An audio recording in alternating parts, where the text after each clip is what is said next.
Olá, começa agora mais uma edição do Jornal Panorama. Aqui você fica por dentro do que acontece no Parlamento Capixaba.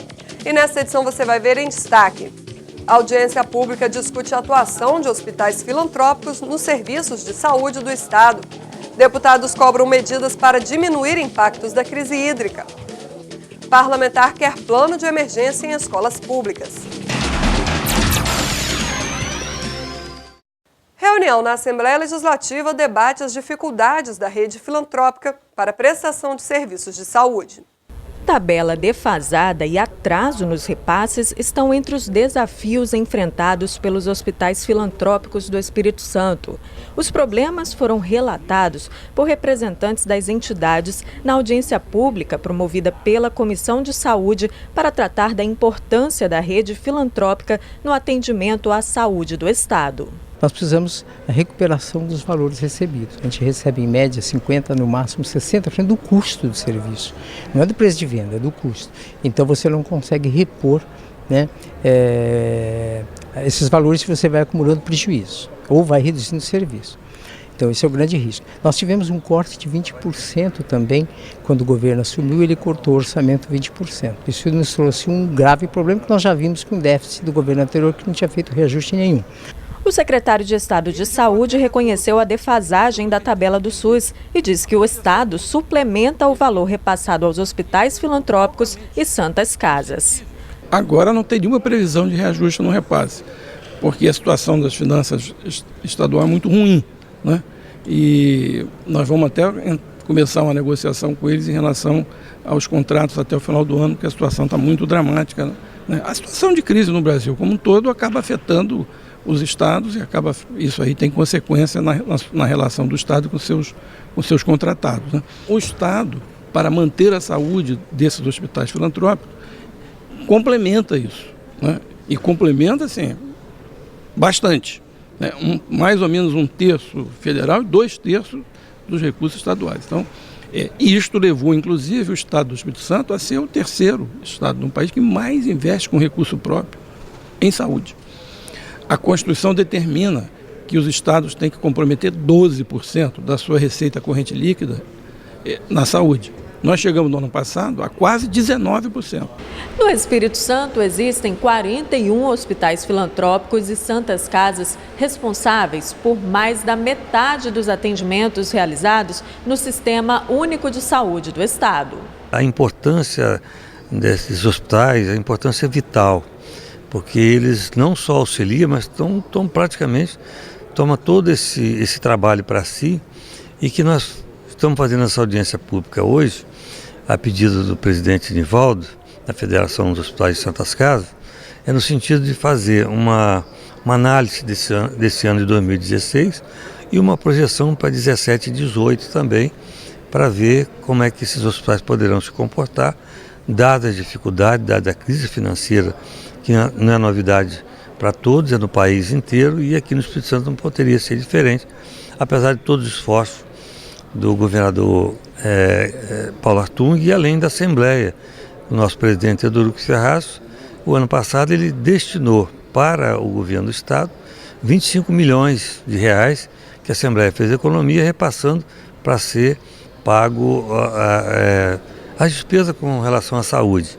Os deputados continuam alertando para os problemas enfrentados no Espírito Santo diante da crise hídrica. A seca atinge todo o estado, mas nas regiões norte e noroeste, a situação é ainda mais grave. A situação é uma catástrofe. Na verdade, os rios secaram, não existe nascentes, são muito poucas as nascentes, e as nascentes abastecem os rios.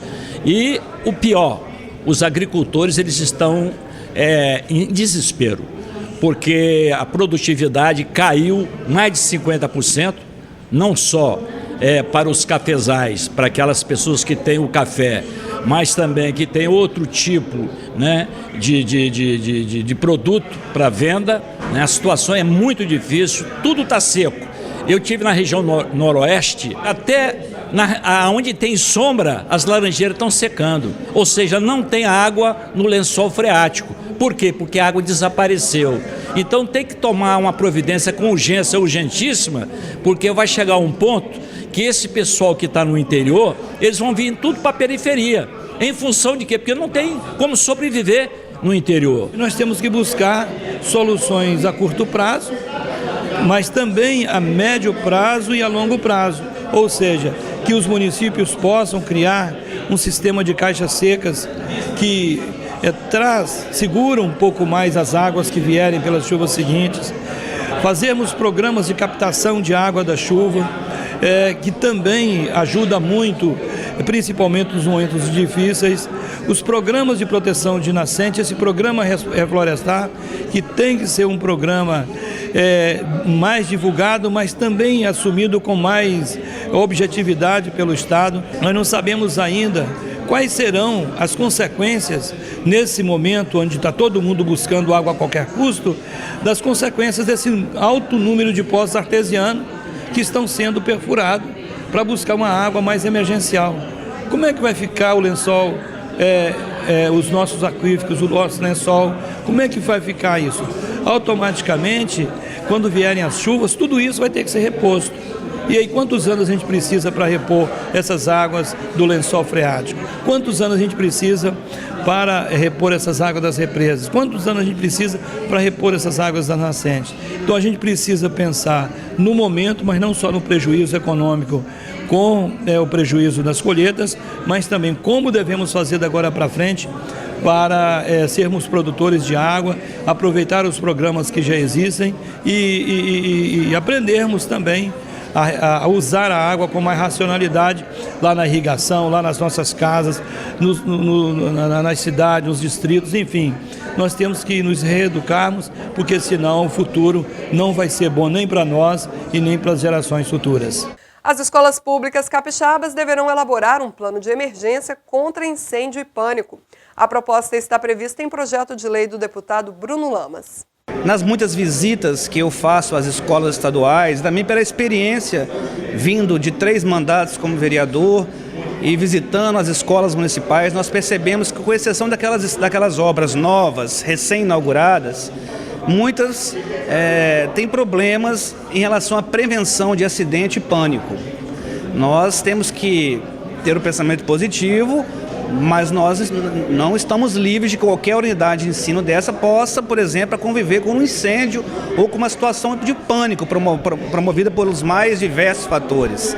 Então é preciso que haja um preparo, orientação, treinamento. E a matéria visa exatamente isso, do extintor de incêndio, a orientação e treinamento da comunidade escolar de como se comportar no momento de pânico ou incêndio. O projeto prevê que esse treinamento pode ser feito em convênio, em parceria com o Corpo de Bombeiros das cidades.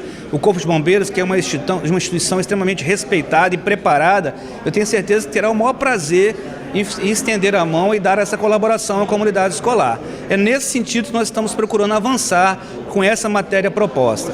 Para as escolas que já existem, um prazo estabelecido para que seja elaborado o plano, e para as novas escolas que não sejam construídas sem esse plano apresentado, debatido e repassado para a comunidade escolar. Indicação parlamentar pede ao Executivo a melhoria do sistema de tratamento e abastecimento de água para a comunidade de Buenos Aires, em Guarapari. O deputado Edson Magalhães explica a iniciativa.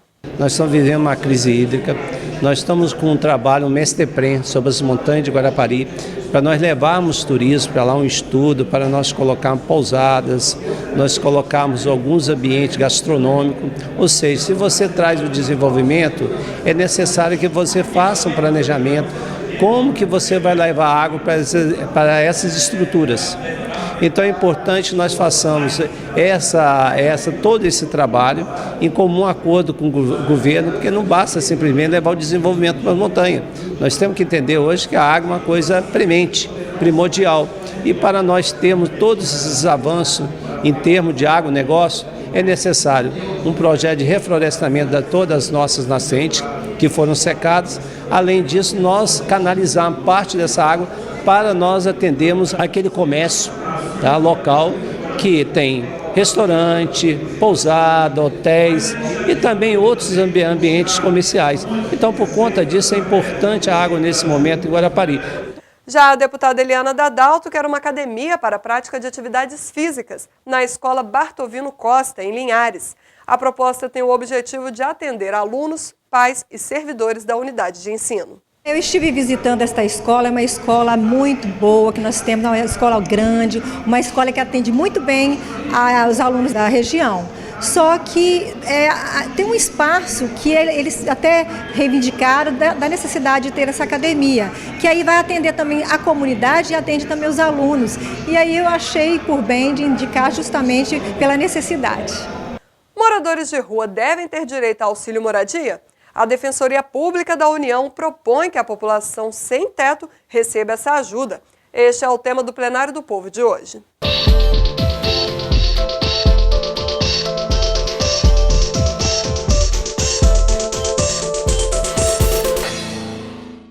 A Defensoria Pública da União ajuizou a ação requerendo auxílio moradia para a população de rua. A Defensoria argumenta que os abrigos espalhados pelas regiões metropolitanas e programas como Minha Casa Minha Vida não dão conta da demanda. O Brasil tem aproximadamente 50 mil pessoas cadastradas nessa situação. Como contrapartida, o morador de rua precisaria frequentar a escola, prestar serviço à comunidade e comprovar a utilização do recurso para fins de moradia. A Constituição Federal, em seu artigo 6º, diz que a moradia é uma necessidade elementar dos seres humanos. Mas o que pensa a população sobre o tema? O que acha dessa medida de conceder auxílio moradia para a população de rua? O Plenário do Povo ouviu várias pessoas sobre o assunto. Já que tem algo em troca, eu acho que é válido. Tendo em vista que tantas outras pessoas recebem esses tipos de auxílio e não prestam nenhum serviço à comunidade, não dão retorno, eu acho que seria uma troca justa, porque são pessoas que necessitam realmente desse investimento e que trariam um certo retorno até mesmo para a vida deles, pois estaria tirando eles da rua, estaria prestando um serviço à comunidade, instruindo eles na vida social para que de repente eles possam voltar à vida social e a ter um convívio melhor com a sociedade. Eu acho que bem válido. Se esse auxílio moradia vier para eles usarem justamente para moradia, né? Eu acho correto. Mas só que a gente não tem certeza de como vai ser usado esse dinheiro. Eu acho muito válido isso e até aprovo também. Só que os próprios moradores de rua, eles não conseguem ficar. Porque a grande maioria gosta mesmo de morar na rua. Eu já fiz muito trabalho beneficente ajudando esses moradores, arrumando lugar para eles. Eles vão, ficam uma semana, depois saem porque preferem ficar na rua. Mas eu acho a ideia ótima. Se for um projeto bem elaborado, bem fiscalizado, acho que dará certo, sim. Vai ser bem benéfico à população de rua. Eu fico com pena, né? As pessoas na rua, quando tem chuva, muita gente agride, queima o corpo das pessoas. Então é melhor que elas coloquem elas num lugar melhor para elas viverem, né? Desde que seja observado se esse morador de rua vai utilizar o auxílio moradia da maneira correta, eu acho viável, acho interessante. Do contrário, ele vai usar o valor, o auxílio para usar drogas, para vender para outra pessoa, para ter dinheiro e usar drogas. Então é uma coisa que tem que ser muito bem pensada, muito bem feita. Eu acho interessante, porque eles ficam largados no frio, à mercê dos problemas mesmo e eles precisam realmente dessa ajuda, mas tem que ver se ele realmente vai usar esse auxílio para os fins realmente corretos. Eu acho que tudo que venha beneficiar as pessoas, eu acho que é válido. O problema maior no nosso país é só uma coisa, que os projetos são feitos, mas não são fiscalizados. Será que vai para o pessoal de rua mesmo ou vai para as pessoas que não precisam? Esse que é o problema do nosso país. O Jornal Panorama de hoje termina aqui, mas no site da casa e nas redes sociais você pode conferir mais notícias do Legislativo Estadual. Obrigada pela audiência e até o nosso próximo encontro.